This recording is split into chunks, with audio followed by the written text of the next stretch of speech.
Boom. That's why I'm trying to make a better way. Whole new crib in a better place. Get my people out the hood, we'll see better days. Tell a fan sorry, I'll let them wait.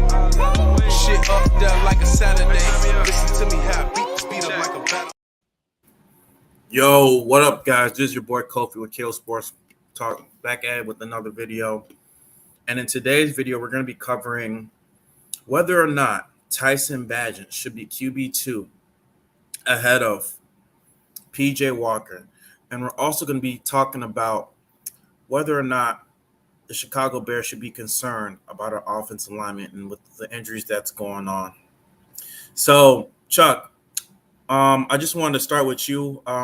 Get your thoughts and your takes about what's going on, specifically about the QB2 room, the QB2 or QB3 room behind Justin Fields, and talk about the undrafted rookie Tyson Bagent, and specifically on how he performed against the Indianapolis Colts. What's going on out there, KO Sports Talk, man? Hope you guys have had a great week. Mine has surely been interesting. I think the Bears. We got some things that we are addressing that we are concerned about when it comes to the injury front with our offensive line. But I really don't want to start there. Getting back to starting in with the game. I thought that the Bears. I was really looking to see what our second string was going to look like in this game, knowing that the majority of our starters were not going to be going. And effectiveness and execution is what I was looking for. And I have to say I'm pleasantly pleased by what I was seeing. Now, was it a perfect game? Absolutely not. And we had some flaws. Was there some holes? There's some things we need to shore up. Were there some players that could have played better? Some decisions that could have been made better? Yeah, all of that came into play. It was not a perfect game. But in terms of execution, I really was looking to see how well the second string of the Chicago Bears players would play, just in the event that, and this is real life situations, in the event that it could become a situation where they got to fill in, for our starters. The starters go down with injuries, that's another segue to another portion of this show. But starters go down with injuries, and so you got to know who's ready to go. It's the next man up mentality, that we have to have here in Chicago. It's great that we got all these big names and put all these people in positions, and and we got these promising starters everywhere. But what happens if one of them goes down? And watching Saturday's game against the Indianapolis Colts, I really saw that we got a lot of good pieces to work with. There's even a rumor mill, if you can believe this, Cove. There's a rumor mill going around saying that the Bears are still showing interest in Chris Jones from the Kansas City Chiefs, a defensive tackle. I don't know at this point why we would be showing interest in the defensive tackle. And also Nick Bosa too, right? I think there are also reports too. Nick Bosa and the San Francisco 49ers. I don't think they've came to an agreement about a deal too. So there's been disputes about that as well. I mean, all of that's interesting. The Nick Bosa one would make better sense to me for the Bears right now than going to get a Chris Jones. We only got like about 18 defensive tackles on the team. Not any of them. Almost none of them are looking bad. So I'm not really understanding why the rumor mill is such. And that very well just may be a rumor. They might not be looking at Chris Jones at all, man. But for the most part, I like what I saw. I like the depth that the Chicago Bears offense and defensive fronts were showing in terms of the players that we got, that can come in, edge rusher Terrell Lewis, backing up Yannick Ngakoue. I like what we got in Ja'Tyre Carter on the offensive line, backing up Teven Jenkins and Nate Davis and these guys. I like the depth that we're showing, especially at the defensive tackle, with Javon Dexter and Pickens. Zach Pickens.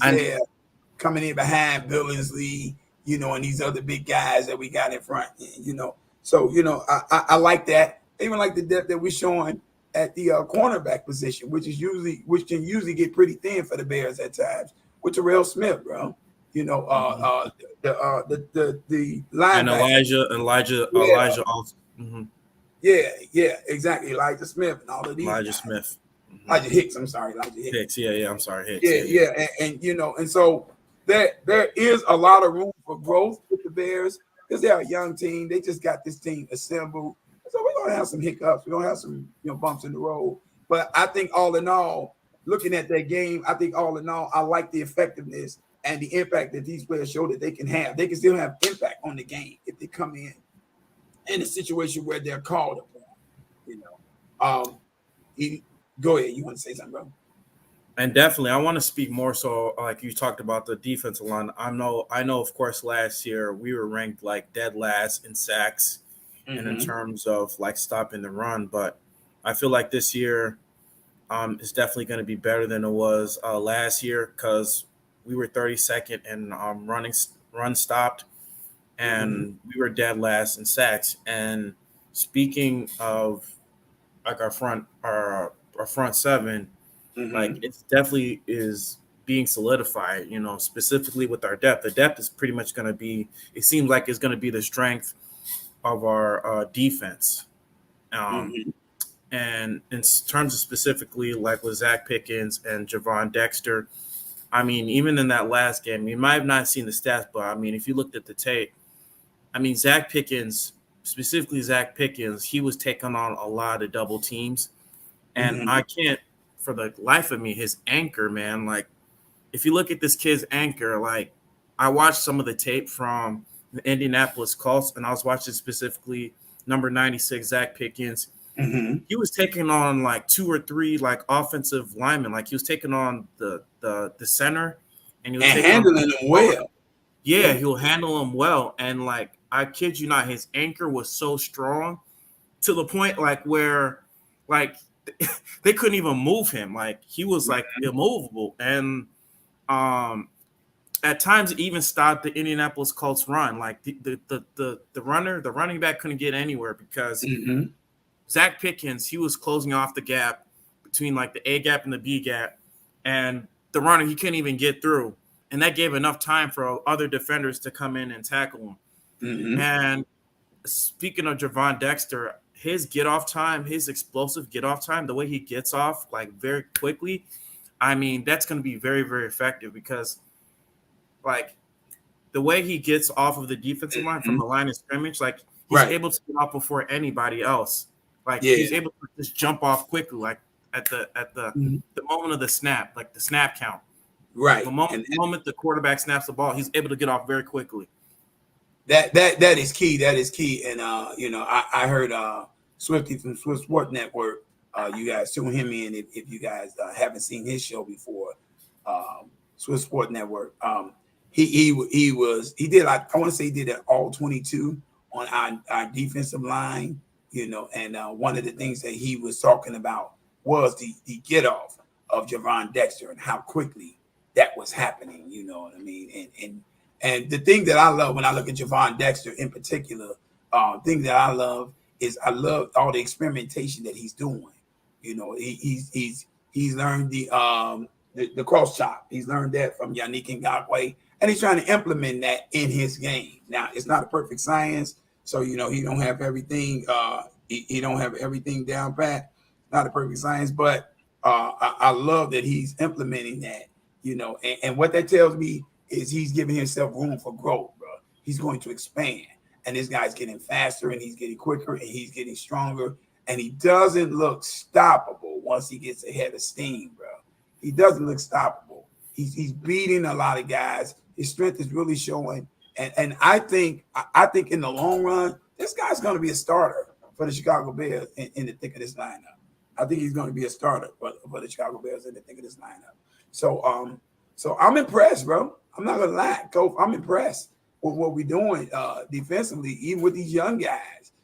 I love Terrell Lewis coming over here. The man that everybody's forgotten was a monster of a defensive rusher when he was at the University of Alabama, and all of a sudden he's showing that there's a potential for a resurgence in his career. That could rear his head. I love what I'm seeing there, bro. I love what I'm seeing there. Zach Pickens, it's been a slow start for him, but he's been picking it up the last two games. And what I see in Zach is in the words of Dick Vitale, he's a PTPer, baby, a prime performer. I see a guy that shows up when it counts, man. That's what I see in Zach Pickens, man. Taking on the double teams, he's figured it out. You know, he puts me a little bit in the mind, and don't nobody jump on me for this. But he puts me a little bit in the mind of a Warren Sapp type of player. I can see his strength being a difficulty for offenses to handle. You're talking about a guy fighting through 2 and 3, you know, blockers at the same time. It's a triple team. I'm watching this guy, man. Right, he's getting triple team, double team, right? And he manhandling, he throwing them around like paperweight, bro. You know, so yeah, that's great. That's great. Our edge rushing department, I think the jury is still out on them. We have yet to see DeMarcus Walker, Yannick Ngakoue out there. You got to kind of give a little bit of a hall pass to our linebacker core if they aren't living up to your standards out here, people, because we have yet to see Tremaine Edmonds in the middle of this linebacking core. I think the Bears have so much depth right now, and it's going to be tough to figure out how to dominate this defense, especially once we get all the pieces going. And you know what?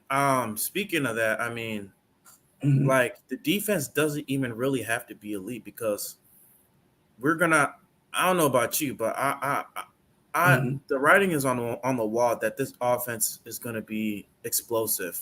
Absolutely. Absolutely. I mean, just with Justin Fields, I mean, we already know what he did last year.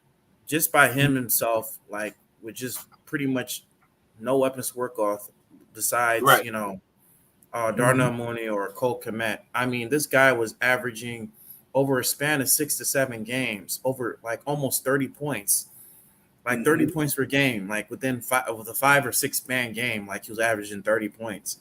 Right. And most of the stuff that he was doing, like he was trying to make plays by himself because a lot of his playmakers were either not getting open or they're dropping passes. And so just imagine what Justin Fields is going to do now that you got Chase Claypool, learning the system already. Darnell Mooney, second year, learning the system. You got DJ Moore, a bona fide number 1 receiver. We already saw we just got a taste of what we saw against the Tennessee Titans. Just imagine over a 17-game span of what these two are going to do. Like you heard in camp how they were dominating the Indianapolis Colts first team defense. Right. Just imagine what they're going to do to teams like the Tampa Bay Buccaneers, the teams like, I mean, even Kansas City Chiefs. Their defense, I mean, it's serviceable. They have a serviceable. It's not elite. Right, exactly. Just imagine what those two are going to do against those types of defenses. I mean, the Chicago Bears defense just has to be average in order for us to win these games. They don't even have to be elite. They don't got to be like the 2018 Bears defense. They don't got to be like the 2010 Bears defense, the 2006 Bears defense. All they got to do is be average in order for us to win games because we already know what Justin Fields is going to do. We already know what DJ Moore is going to do. We already know what our running game is going to do. Right. So, and speaking of that, Coach, let me say this, bro. I believe that I agree with you 100%, bro. Our offense is going to be electric, bro. I can see the Bears offense almost averaging at least 30 points a game this season, bro. I really do believe we got that kind of explosive firepower, and I believe we are going, like I've been saying all season, even before the Bears started making these moves, that the Bears wanted to build a quick strike offense, and I believe that's what we have over here with DJ Moore, Khalil Herbert, Darnell Mooney, Chase Claypool. Listen to the speed we're talking about. Even the two guys who are on the bubble, who's struggling right now to make the roster, Tyler Scott and Velus Jones. Even these two guys are speed burners. You're talking about guys with 4. Even Doris Fountain is trying to make it. He's been speed everywhere. 4.4, 4.3 speed. I believe we have, if not the fastest receiving core in the NFL, I believe we're gonna have one of the fastest receiving cores in the NFL. Not to mention what we got in Cole Kmet, who I have a hot take. I have put on record as a hot take that he's going to the Pro Bowl this year. But we also got Robert Tonyan, who we have yet to implement in this Bob offense. Tunyon, yep. This is an embarrassment of riches as far as I'm concerned with what the Bears are able to do with this passing game. So when Justin Fields alludes in an interview to him possibly throwing for 4,000 yards this year, I could very well see that. I could very well see that, bro. It's very possible that Justin Fields could throw for 4,000 yards this year, that he could trump 30, 35, and maybe 40 touchdown passes this year. None of this is out of reach. None of this is out of reach. And in terms of our approach, I agree with you that all the Bears defense may necessarily need to be is average, but I love that our coaching staff and Ryan Poles and this organization has not taken that approach to building defense. They're not looking at the defense like it has to be average. They're looking at this defense like it has to be great. That's the way they're building it. And that's how you build a championship team. Offense wins games. Defense wins championships, and you need both elements. Yep, they close out games. Yep. Absolutely, bro. Absolutely. So I totally agree with your assessment there. What did you think about Tyson Bagent, bro? What did you think about him, man? I thought he's been good over these past couple games. Well, overall in this preseason, especially in that one drive where he led that 96-yard drive. He was very methodical. Very, very methodical. You know, he was doing those quick strike passes. He was reading a lot of he was reading plays, reading coverages. I could tell like he's very good at reading coverages. Right. Especially like when he came out to the pocket, when he was running like outside the pocket. There was one play where he ran outside the pocket, and he threw like this quick strike to this one receiver. I think it was Doris Fountain for like a 20 or 30-yard gain.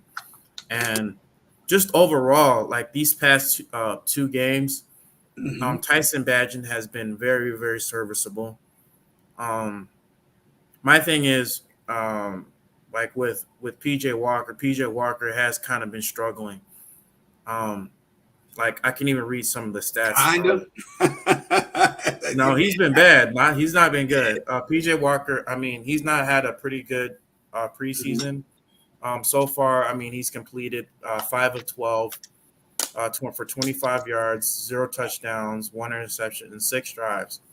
While Tyson Bagent, he's completed 13 of 15 with 113 yards, 1 touchdown, with 6 drives. So, I don't know about you. I know you're. I know, like we've talked about this offline, and like you. We're talking about, PJ Walker. He has great NFL experience. He kind of has a similar play set to Justin Fields. And then he also has, of course, that chemistry with DJ Moore.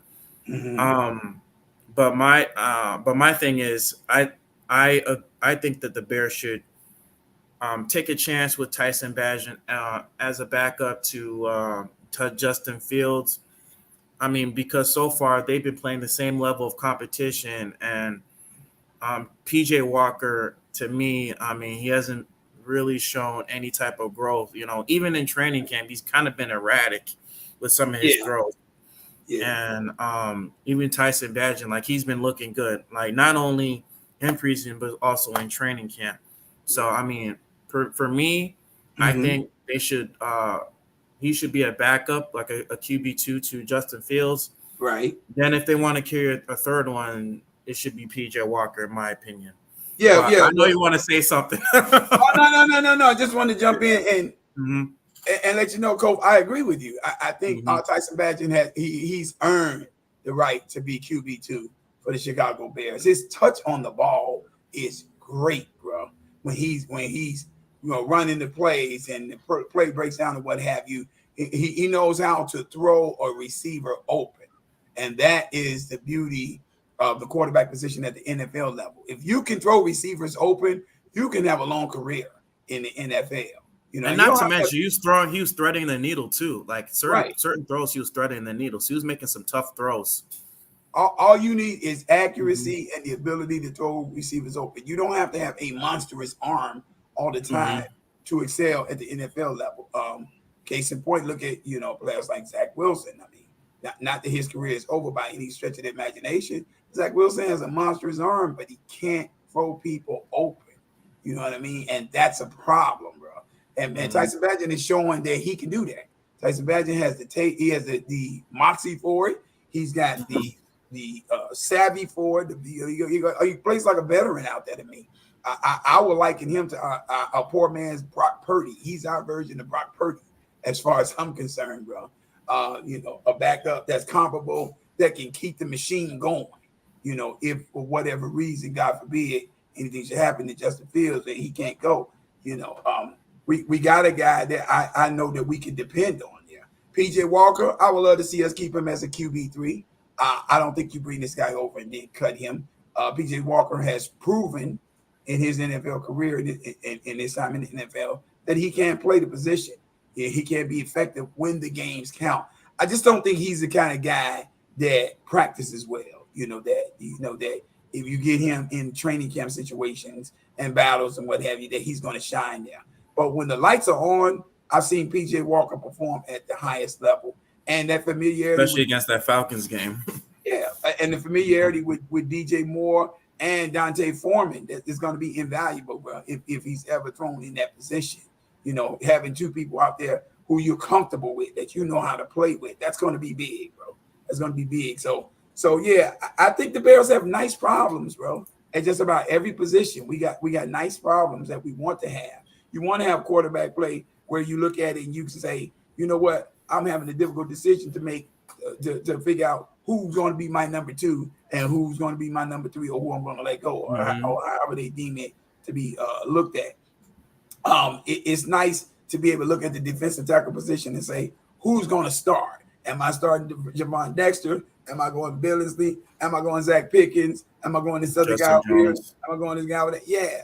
Who's going to be my right guard? Who's going to be my left guard? Who's going to be my right tackle? My left tackle? You know what I mean? Who's edge rushing? Is it Terrell Lewis coming behind Yannick Ngakoue, or one of these other guys that's showing their face? That's having impact. It's Tyrese Gibson or Dominique Robinson.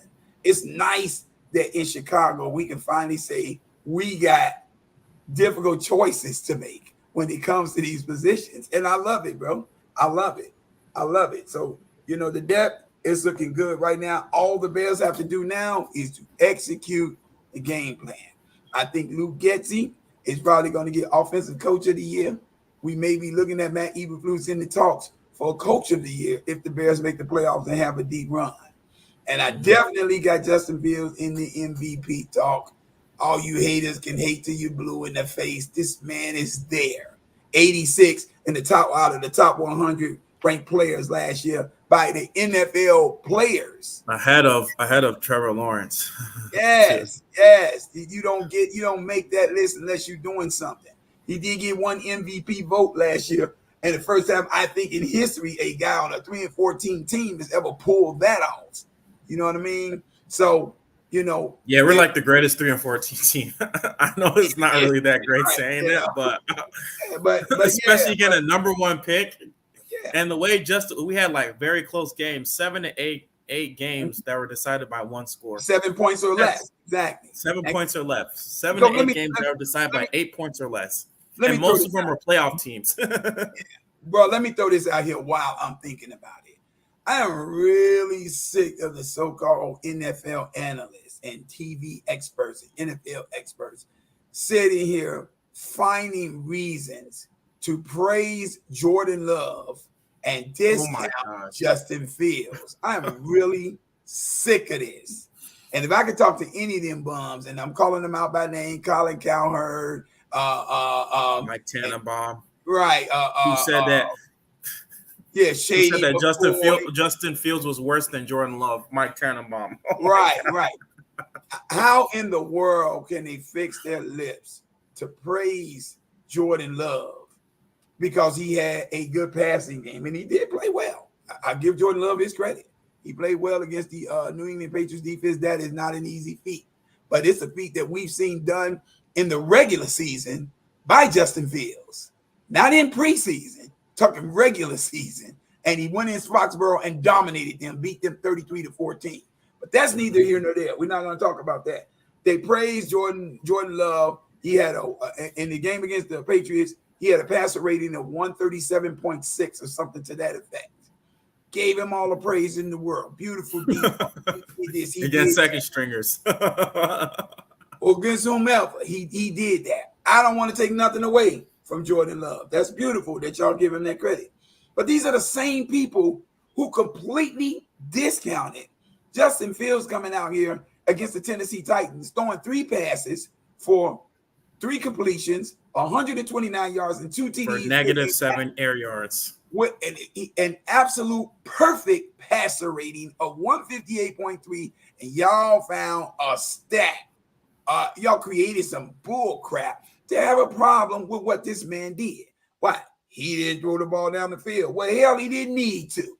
Why would he need to throw the ball down the field if he can throw the ball 2 yards and it goes 62 yards and 56 yards respectively for touchdowns? Explain to me why he needs to throw down the field. Are they mad because now Justin Fields has the ability to get some layups in the game? He don't have to shoot the 3-pointer all the time? Is that what we talking about? Mm-hmm. It is, and you know what's so funny?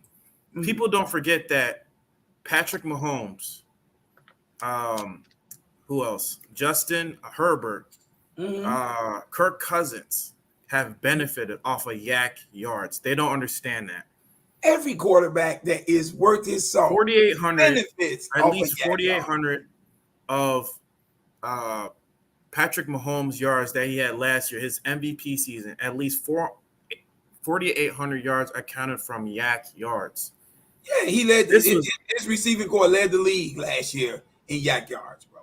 It led the league last year. But nobody talks about like he benefited because so it's really not about the yak yards. It's really not about that. It's not about any of that. It's about hating Justin Fields. These people just got it in for this young man, for this kid, and I don't know why Justin didn't do nothing to nobody. He didn't disrespect nobody that I know of. You know, he not slept with anybody's mother or unlike sister. Aaron Rodgers. You know what I mean? You know what I mean? So what is so distasteful about Justin Fields? What did this dude do that made you bastards hate him so much?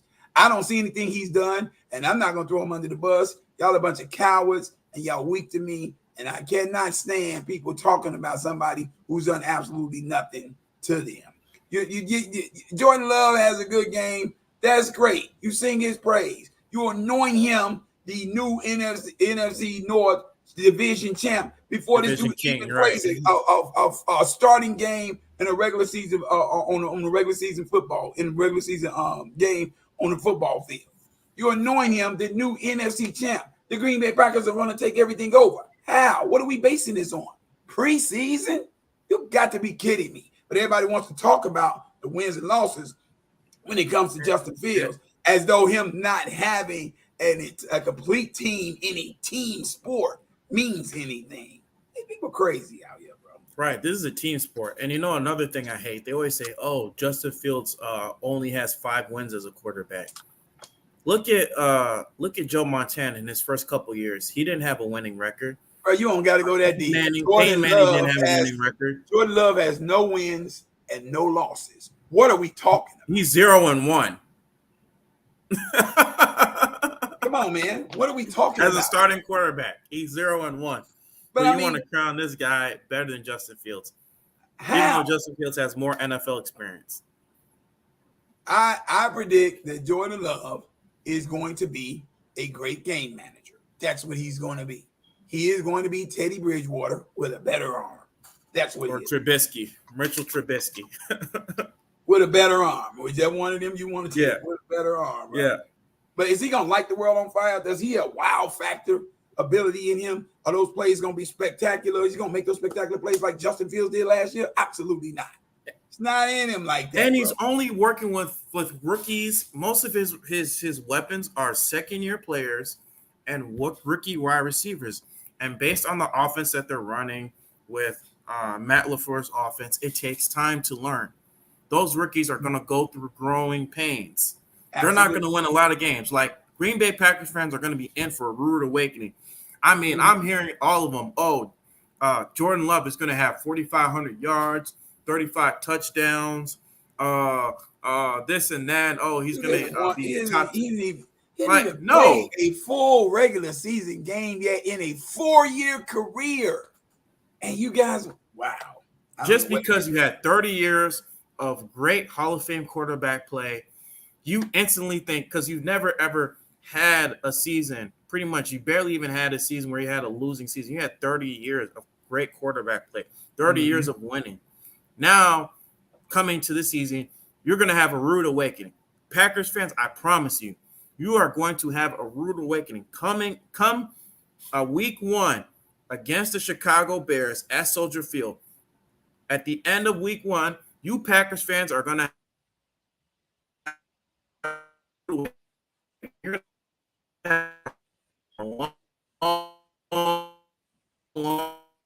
I think we're experiencing some technical difficulties here.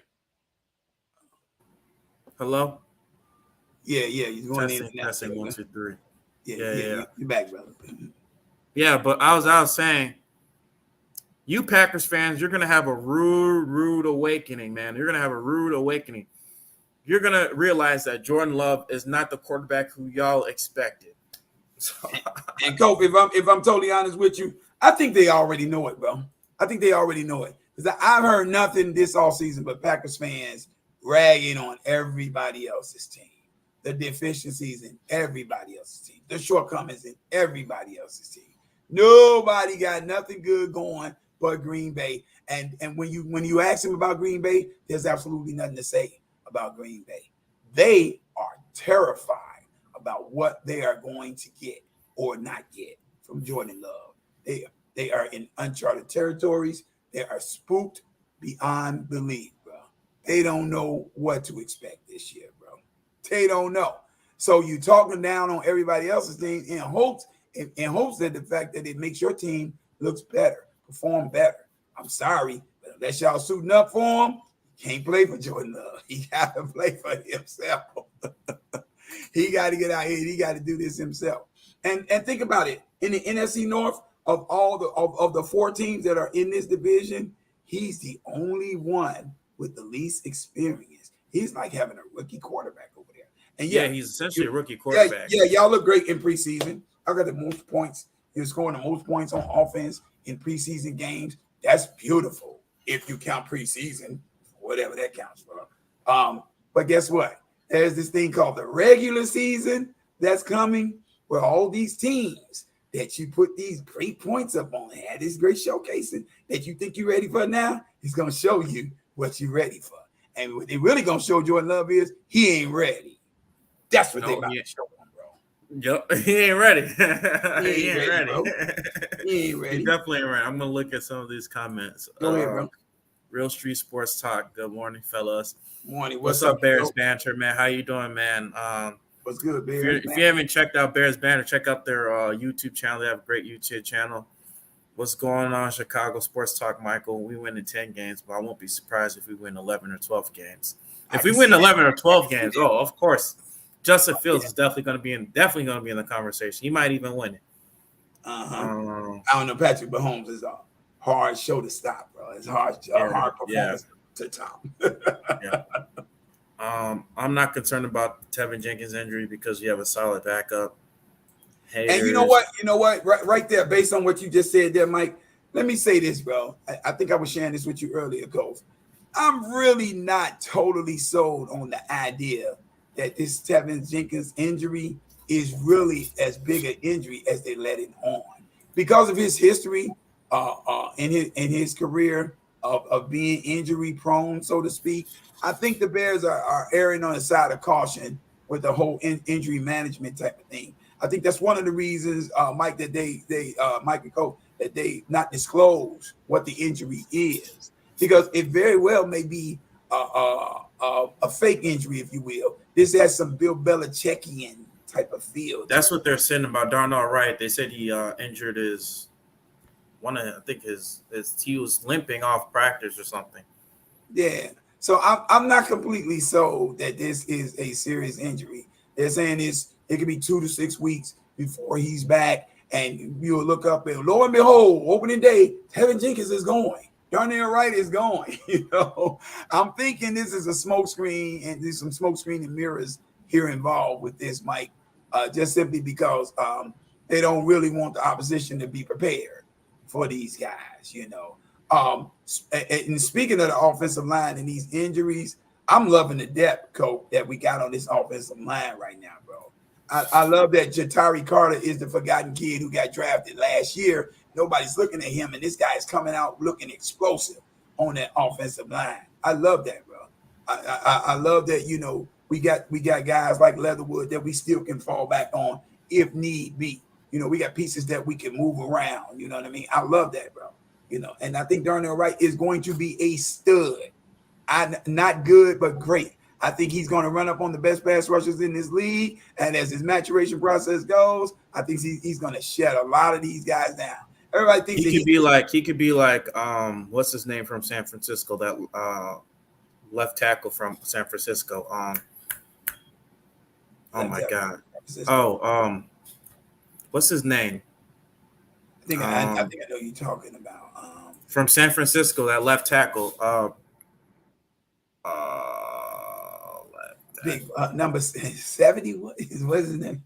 Trent Williams. That's who he could be. Trent Williams. Right. Yeah. Oh, the Bears were actually looking at that guy in the offseason. We were trying to make a move at him, bro, before the draft came about. Yeah, Trent Williams. Yeah. He could be like Trent Williams. Yeah, he could be dominant, you know, and you know, I don't know why everybody thinks that he's going to come in here, he's going to get cold feet, he's going to be bullied and bull rushed by these NFL players. Did you guys see this guy going up against Willie Anderson, who I just saw decimate the entire right side of the offensive line for the Miami Dolphins? I mean, this dude was running over tackles. He's running over running backs. He dominated Rudy Pay. Quarterback. At one point, he played against I think was it Michigan last year, and he even dominated Aiden Hutchinson at one point. There is no guy out here that Aiden Hutchinson, he dominated too. Yeah, there's no guy out here that's running up on Darnell Wright that is going to tell you that was a cakewalk. As a matter of fact, if you go look back at post-game interviews and interviews during the draft with a lot of these edge rushers that they were talking to, all of them were singing the praise of Darnell Wright and how well this guy handled them. Willie Anderson could not get beyond the line of scrimmage when this guy was blocking him. The same Willie Anderson that's over there wrecking shop with the Houston Texans right now, wreaking havoc on opposing quarterbacks from that edge. So yeah, bro, I think people are fooled if they think this kid is gonna come out here and he's gonna be dominated by the Rashard Garys and all of these other people that's out here that's gonna be as dynamite edge rushers. I think Nick Bosa and Joey Bosa have problems getting around this kid, bro. You know, I think he's that kind of talent, bro. He's awesome. He's an awesome talent, bro. Awesome talent. This offensive he's going to be solid, especially, you know, when you got like Teven Jenkins, you got Nate Davis, you got like Darnell Wright, you got those guys to anchor. Lucas Patrick, Lucas Patrick, those guys to anchor that got that nastiness to them. I mean, like they're going to be solid. They're going to be a solid offensive line. They're definitely going to help Justin Fields stay in the pocket, and we're definitely going to see Justin Fields shine like he did in Ohio State. Now that he has his receivers, you're going to see who Justin Fields really is, like how he was at Ohio State. Right. Exactly. And I think that shine is going to – I think that shine is just going to – that starts – I didn't even get to our running backs, too. Yeah, well, if I'm totally honest, bro, I really don't think the Bears have focused a lot on the running back play in this preseason, bro. And I think that's because, contrary to popular belief, the Bears are going to change. They're working on changing the culture here. They want this to be a pass-first offense this year. I believe that, bro. I believe that. Now, is the run game going to be a factor? Absolutely. You don't win it. You don't win a championship. You don't get close to a championship winning games, playoffs, or any of that's the Super Bowl stuff. You got to establish that without a running game. You know, you got to have a running game in place. But I think the Bears are changing the culture of this team and the way it's built. I think Ryan Poles is going to, another hot take, going to end up being the general manager of the year when this year is over because of what he's done with the Chicago Bears team. And if we get double-digit wins, Mike, the sky's the limit for what we can do with this team, bro. The sky's the limit. This is young. It's just put together, you know, and we got the right amount of key veteran pieces that we've added in. And we've even simplified it in terms of how we need to attack, in terms of how our players need to attack. Yannick Ngakoue, his strength is the edge rush. He does the cross chop. He gets to the quarterback. He's lightning quick with getting there. Great bend and all of that there. His weakness is stopping the run. Well, we simplified it to the point where all he's got to do is come over here and do what he's good at. We don't need him to stop the run. You come off the edge, you're dealing with TJ Edwards. You're dealing with Sanborn. Andrew Billings. You're dealing with Billings in the middle. You're dealing with Dexter. You're dealing with Pickens. You come on the other edge. There's DeMarcus Walker waiting on you. You know what I mean? You got Travis Gibson. And people don't understand how Travis Gibson, how he's been a factor, like especially this preseason. He's been tearing it up this preseason. He really has. He's playing with the chip on his shoulder. Absolutely, bro. So yeah, there's a lot. There's a lot that the Chicago Bears, a lot of promise that the Chicago Bears team has to look forward to when it comes to this season. All everybody's got to do is put their hard hat on and put the work in, bro. If we execute the offense and play discipline on defense and stay in our lanes, do our jobs, bro, the sky's the limit. I'm telling you, this Bears team is going to be a force. We may be a top 3 rated defense when this year is over. If we are, we're definitely winning 10, 11, 12 games. Stevenson is a future shutdown cornerback. That kid is going to be awesome, bro. He is going to be awesome. Jalen Johnson is already hanging his hat, on this defense, trying to get his edge locked down. But even he's going to be pushed in the long run by Tyreek Stevenson as the number 1 cornerback on this team. And then I love our secondary. I love Kyler Gordon and Jaquan Brisker. Spider-Man, Kyler Gordon, who's playing out of his gourd right now, bro. I love the way Kyler Gordon is playing. He's thriving in that nickel. He's definitely going to be thriving in that nickel corner. This defense is going to be a problem. I know everybody's looking at the shiny new pieces that we got on offense. That's great. But this defense is going to be a problem, bro. It's going to be a problem for this league. Figure it out. And by the time they figure it out, guess what? We'll be to put them away. You'll be chasing us all year. Because think about it, you can't throw in the middle because we got TJ Edwards and then we got Tremaine Edmonds, who is 6'5", Merrill, who has almost a damn near 7-foot wingspan, who could pretty much just bat the ball down. You got the back secondary with Jaquan Brisker, and then you got Eddie Jackson, who's going to be in his natural position as a free safety. Now that you got a hard-hitting safety in Jaquan Brisker, you got your nickel corner, and Kyler Gordon is also hard-hitting. And let me say this. I love Kyler Gordon in the nickel. That frees that kid up to do so much, man. He can move around. He can impact plays. Especially that hit he took to that one receiver against the Titans.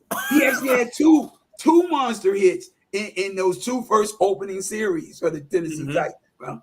The first one, that should have been a fumble, bro. Matt Eberflus should have been a fumble. Right. He dropped the ball on challenging that. He should have challenged that. Yeah, bro. Eberflus should have challenged it. Yeah. But I love the fire and the comfortability that Kyler Gordon is playing with right now, bro. And I'm not gonna lie, I felt last year in his rookie season, Kyler Gordon was a very good cornerback, but I always felt that he was too little.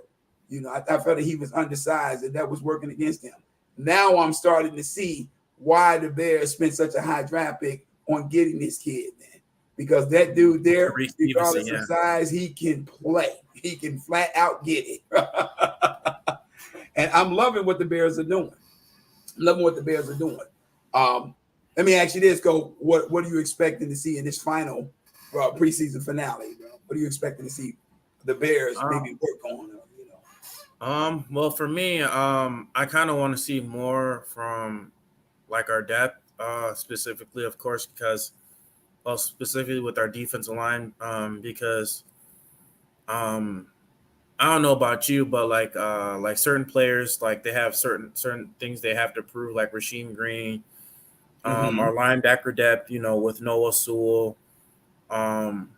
that's kind of crowded. So like certain players, they have some stuff they got to prove in order to specifically to make that 53-man roster. I don't think we should play our first team offense or like our first team defense because we have to prepare. We definitely have to prepare for Green Bay, and you alluded to, off from off camera, we don't want them to know our tendencies. We want to surprise them. We want to have an element of surprise, and so Well, I kind of mhm. well, maybe for one or two series, but that's yeah. about it. Or I think in the preseason finale, bro, we do have to establish some rhythm with the offense and the defense. You kind of want to get people. You don't want people to go in week one in practice mode. You want them to be revved up, and amped up for game day for regular season play. So I think, if I'm totally honest, I think we need to give it the entire first quarter, bro, for both the offense and the defense. At least the entire first quarter. Let's get a full regiment of drive performance. And, this is an opportunity, too, to serve notice on the rest of the league that, hey, we're coming, and we want y'all to get a glimpse of what this could possibly look like. You kind of want to put them on edge. You don't want teams coming in thinking, oh, these are 3-14 Chicago Bears from last year who only had Justin Fields and Cole Kmet that was capable of doing anything. That's what they're gonna think. Yeah. You don't want them. You don't want them thinking that they can come in here with all the confidence in the world, especially Green Bay. You don't want them coming in with all the confidence in the world, thinking they're going to come in here and set the world on fire, and the Bears are going to be just the same old Bears. You gotta let them get a little glimpse of what it could be like, so that you get those moments. These Bears look for real. This don't look like the same team that we beat last year. You know what I mean? It's not the same team we ran up on last year. This is scary, and you kind of want to set them back on edge. You kind of want them on the edge a little bit. So I think you need to give them a little taste of it, bro. A little bit more taste of it. Because they'll look at the Tennessee Titans game like these so-called analysts and pundits have done, and they'll say, you know what? That was just against the woeful Tennessee Titans second string. Whatever. These are professional football players who get paid millions of dollars. Buffalo Bills. Right. So if that's what they, if that's what they want to think about us, that's fine. I just want them to get a slight glimpse of what the terror could look like coming out of Chicago. For the next I'm expecting Yannick Ngakoue to have an impact like Adewale Ogunleye had for the 2006-2007 Chicago Bears, coming off that edge. The not so known player coming out of Miami that didn't nobody know nothing about, and this dude was killing quarterbacks coming off the edge for the Chicago Bears. I think Ngakoue can have that same kind of impact, because the NFC, he's known in the AFC, but the NFC, they don't really know much about this guy. They haven't seen much of him. He's in woeful Indianapolis, where the team sucks. And the only besides him playing in Minnesota, because he played in Minnesota too. Yeah, but for how long did that last? He's had a lot of stops and goes here and there. A lot of stops and goes here and there. It's like maybe 1 year. So yeah, I think he can surprise this NFC, in particular the NFC North, even though I do believe we do our homework over here. But I think he can surprise a lot of teams over here, bro, and be very impactful. Plus, that guy's a game changer. If he gets around that edge and gets to running up on that quarterback, game plans have to adjust it. They got to adjust in, and when you got to make that adjustment, now we got problems, because now we got other pieces that are going to be freed up as a result of that. You got Kyler Gordon jumping routes now, Jaquan Brisker big hitting and picking the ball off, and Eddie Jackson ball hawking like he does in the middle of the field, bro. It's going to be some problems, bro. I want to get a slight glimpse of that. How many sacks do you think this Chicago Bears defense will get against Green Bay Packers? Ooh, that's a good one.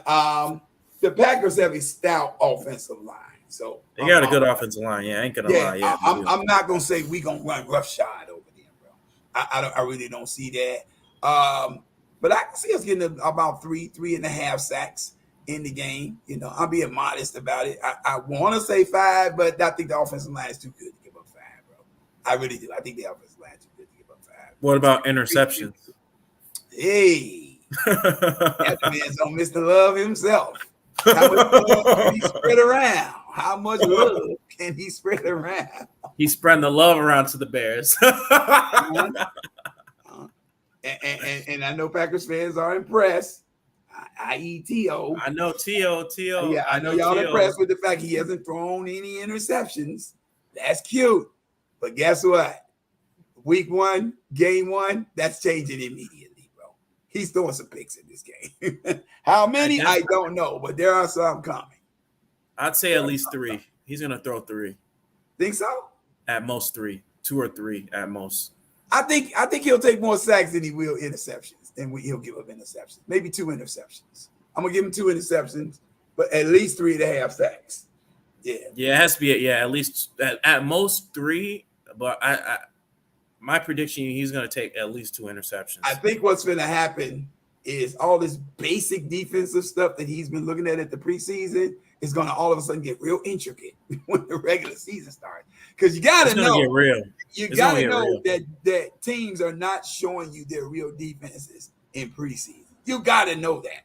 I watched the Bears, the 2006 Bears, playing against, I don't know if it's the Rams, the Tampa Bay Buccaneers, who it was in a preseason game. They ran a cover 2 defense the entire game. Never once changed it. No wrinkles, no adjustment, no nothing.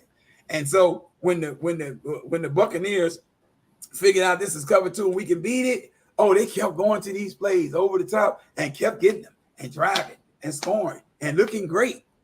But they really couldn't have thought that was going to be the Bears' real defense. One cover 2 defense for the entire game? Nah, bro. You got to know it's going to get more intricate than that. When those blitzes start coming and those zone blitzes and those change-ups and, the odd man is baiting you, looking like he's going one way and coming back the other, you find out what your and we definitely know Matt Eberflus is very good at making adjustments, especially coming at half. He's very good at making adjustments. You're gonna find out what your IQ rating is. Forget the QBR. Forget the QB rating. What's your IQ when it comes to this game? That's what you're gonna get found football out. IQ. Yeah, your football. Yep. That's what makes or breaks a quarterback. That absolutely, bro. The IQ. Yeah. What do you do when the play breaks down? Justin Fields showed you what he does when the play breaks down. Oh, we gone. Come find us. We gone. You know what I mean? Justin Fields is out of there.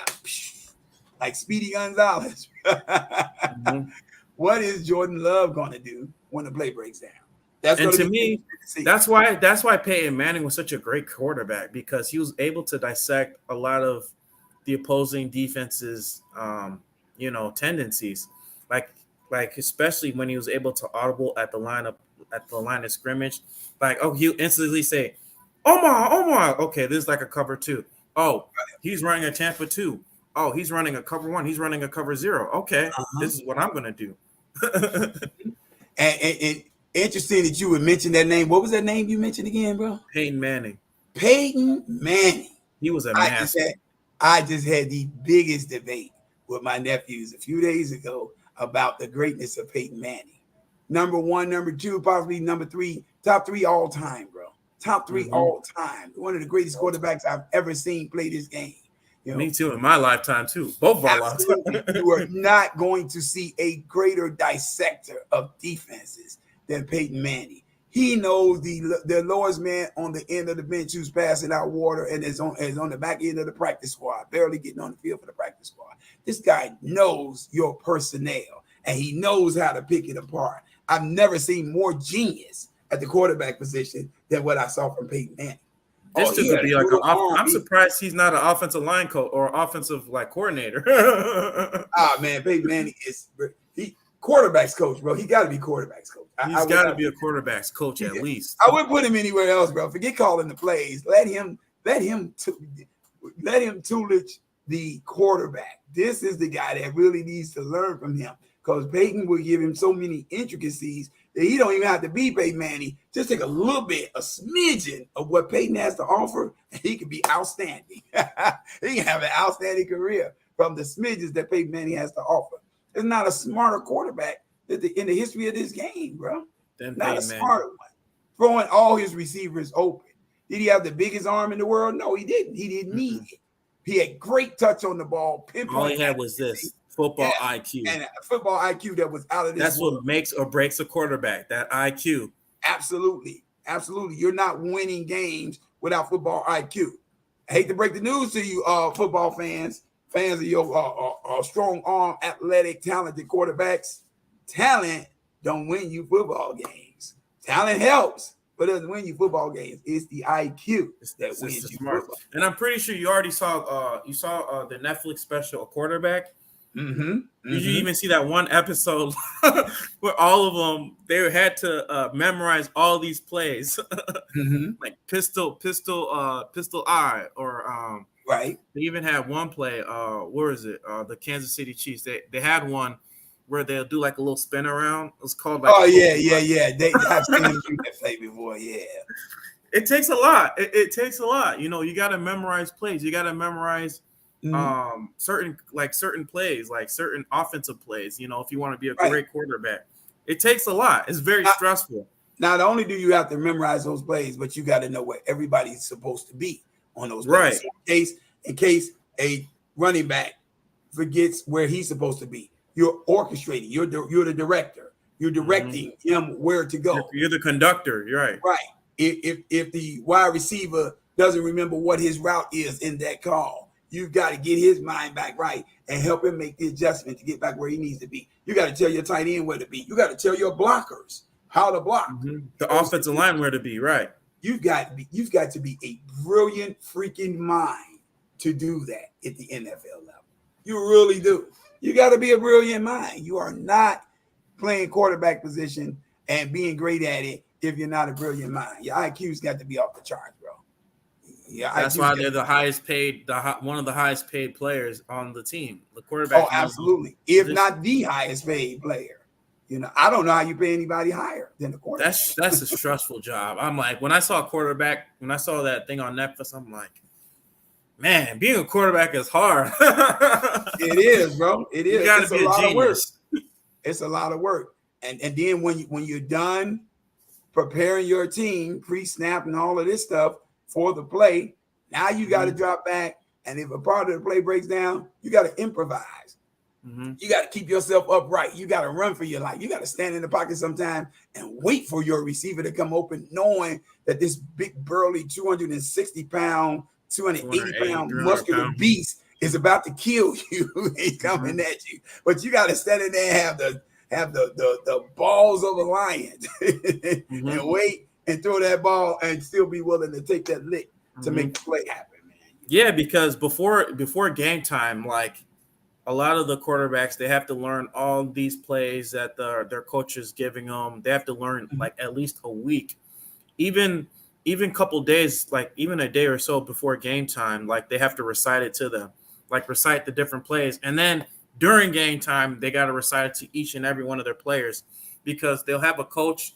They have a coach in their ear. They'll tell them, okay, they have to run this play, and then they got to repeat it inside the huddle. Figure out, okay, where your running back's going to be, where your wide receiver is going to be, where your tight end's going to be, how your offensive line is going to be set in order for you to get that protection, in order for you to make that play. All of this in a 24-second window. 24 seconds. They got to figure all that out, line everybody up, put everybody in motion, do what they got to do, and read the defense. And get all that done in 24 seconds.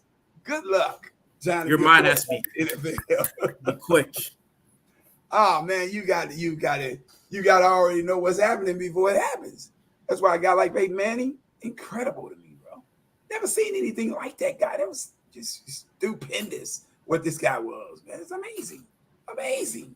Never seen that before. How do you do that? But that's Peyton Manning for you, bro. That's Peyton Manning. That's what he made the show. Yeah, he's the master. See the life of QBs. What they go through every day. Oh yeah, he's the master, bro. He's the master. You need to see him and Ray Lewis having a sit-down conversation together, talking about the playoff game when Peyton Manning led the Indianapolis Colts the victory over the Baltimore Ravens on 5 field goals, 15-6. They won the game. It was the brilliance of Peyton Manning. If you hear them discussing this, he's still flooring Ray Lewis with the way he's breaking it down, what he saw, and he knew this and he knew that. Ray Lewis is hitting his chair like, you got to be kidding me. You saw that? He told Ray Lewis, he said, look, man, don't get mad. Are you getting mad again? Because it's over, bro. You know, this happened years ago. We're not doing it no more. He said, yeah, man, I'm getting mad. Just sitting there thinking about how you was able to know all of this. He like, how did you know this guy was on the field? How did you know that? How did you know this? Breaking it down to him, bro. Breaking it down to him. That's brilliance, bro. That's brilliant. And at the end of the day, it always comes down to the love of football. Peyton Manning, damn near, he ate, breathed, crap, pissed football every single day. His love for football was second to none. And that's why he was able to dissect whatever defenses it was. That's why he was able to run these certain plays because of his love of football. If you don't have that love of football, you shouldn't be over here. Right. Exactly. Exactly. So, you know, and that's what it takes to play the quarterback position. You gotta be quick on your feet, bro. You gotta be quick on your feet. You gotta be a brilliant mind, a dissector of great plays, and you have to have pinpoint accuracy when you're throwing. Let's not totally discount the athletic part of this game. You gotta have pinpoint accuracy. That arm's got to be strong enough to hit that guy on the deep post. You know what I mean? It's got to have enough touch to get the ball over that linebacker who's in coverage and in the right position to make the play. But you still get the ball. You still got to be able to get the ball over him to the receiver or the tight end or whomever that is that's coming across the middle to be able to make that play happen, man. Yeah, that's what I like about Tyson Bagent. He's showing that he's got that, bro. He's got that moxie, he's got that swag, and he's got the touch. He can play this position, bro. He can play this position. All we got to do is keep him upright. Give that kid a chance. That dude's going to be a great football player, man. Yes, sir. So I got I'm gonna, because we're kind of running out on time, a little bit on time. But what are your predictions for week 1? You know, with Justin Fields' stats against Green Bay? With Justin Fields' stats, that's a good one, Coach. Or do you want to wait till a week after, a week before? I kind of need to wait on that. I really can't make a strong prediction on that just as of yet. I know Green Bay is, their ball hawking secondary. They want to pick all the balls off in the world. But I also know that there's a swag and a craftiness to this Bears offense that Luke Getsy is going to put in play that I think is going to give him some fits to catch him off guard, bro. But I can't put a number on it right now, bro. I can't put a number on it right now. So, yeah, let's wait. Let's wait that one out. Bro. We can wait. Any final thoughts from the comments? I don't think we have anything. I'm just looking in this final preseason game. I'm looking for the Bears offense to show some execution and have if we can be challenged well enough, have some sustainable drives, bro. Sustainable drives. I want us to see us in like a 8, 10, 12, 15 play drive type of situation to see how we look. But I'm not mad at the Bears if we keep getting layups. If we have this quick strike offense that's just unstoppable and 1 and 2 plays, boom, we're gone. Not our fault if you're not good enough. Boo-hoo, ho-hum, cry as a river. But yeah, I want us to really establish ourselves. And I want us to just play with confidence, bro. On every player on this team playing with confidence, including PJ Walker. I don't want anybody coming out on this field being unconfident. I don't want to see Velus Jones dropping any fumbling any punt returns. Right. I don't want to see Tyler Scott dropping any more wide open passes. You know what I mean? I don't want to see any fumbles. We had enough of that last year. Yeah. Let me see confidence. Let me see some swagger. Put some swag with what you do. And I'm not just talking about the boasting part. I'm talking about the skill set part. I love the way Roschon Johnson runs, man. This kid runs. Oh, yeah. I wanted to talk about Roschon Johnson in that game. Yeah, and Roschon Johnson, he's getting up with a swagger. Like, you cannot handle this. I love that about him, bro. Yeah, because speaking of Roschon Johnson, I mean, he was very, very great that game. He was a big highlight in that Indianapolis Colts game. He had a couple runs where he kind of broke out. especially like in the backfield. He was able to catch a screen pass, and he was able to run it for about 12 to 15 yards downfield. Like I said, he was able to break like numerous tackles. Guys couldn't even bring him down. I mean, this kid, he's going to be solid, for the next couple years with this Bears team. Oh yeah. Now we're at the point in time where it's just time to put up or shut up. Ain't no more talking. Preseason is almost over. Regular season is almost here. Packers fans can shut it up. They can close their pie hole, stuff their mouths with cheese, do whatever y'all got to do to be quiet at this point in time in life, because now it's put up or shut up time. I think they listen to one too many analysts out here who's looking at the rest of that team and thinking that they're going to be good enough to still win this division and go to the playoffs. I hate to break the news to you, but the helm of the ship is controlled by one fella. He's known as the captain. And if your captain don't know how to steer the ship, guess what? You're going to run into some bad waters. You're going to get lost at sea, or you might even crash and sink. Yep. Hey, Packers fans, the chickens are coming home to roost. On the way. Let's go. It's coming home to roost. That's all I got to say. Yes, sir. Yes, sir. But anyway, man, I'd like to thank all of my guests, for the comment section. I'd like to thank all y'all for, commenting. Bears Banner, Real Street Sports Talk, Michael, Ayo Mills. Stay tuned for my other videos. I'm going to be doing a preview video of the Chicago Bears versus the Buffalo Bills on what I should see. Oh, and look who showed up. Freaking Don Burr.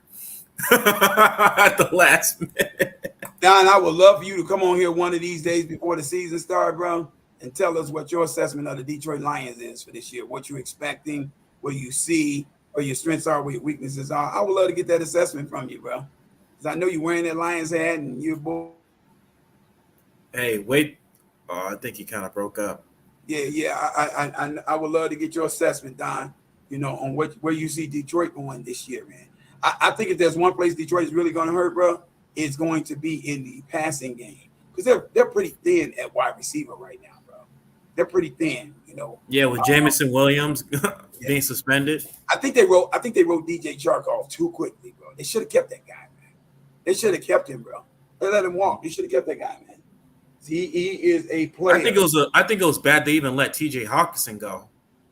Yeah, well, I think Hawkinson, it was probably going to be a contract issue. Ooh. I think that's what was going to be coming up. What you got? Look what he said. We sweep, y'all.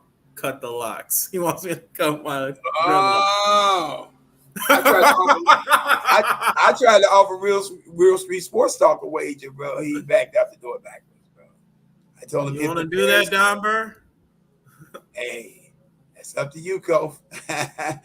And what's going to be his what's going to be okay. If you sweep us, I cut my locks. If we if we at least beat you at least one time, your avatar has to be Chicago Bears, a Chicago Bears logo. Okay. And not only that, you're supposed to say Kofi told you so on your name. Kofi told you so. Okay. You letting him off easy, bro. He wants your hair. You give him a logo and a comment. Actually, I want you on my stream. Show your face on my stream. Absolutely. Now we talking. Agreed. You gotta show your face on my stream, Don. Don, give him a handshake. Put a handshake. You want to do a handshake? Put it in the comments, bro. Show your face on my stream and say the Chicago Bears are better than the Detroit Lions. Okay, bet. All right, that's the bet. Did he put the handshake out there? Hey, is that a handshake? That's a bet, right? That's a bet, Don Burr, right? No face showing. LOL. Okay, then we can't do no bet then. Right. You want hair, and he can't get a face, really. F out of here. I'm not. Yeah. I put a wager out there to Real Street Sports Talk. He backed out the door backwards, bro. Told him that if the Bears swept the Green Bay Packers, he'd have to have a bowl of cheese that he sticks his face in on the show. Oh, you made a bet with him? Nah, he didn't want to take it, bro. He didn't want to take it, bro. As a matter of fact, he could put eggs on his head.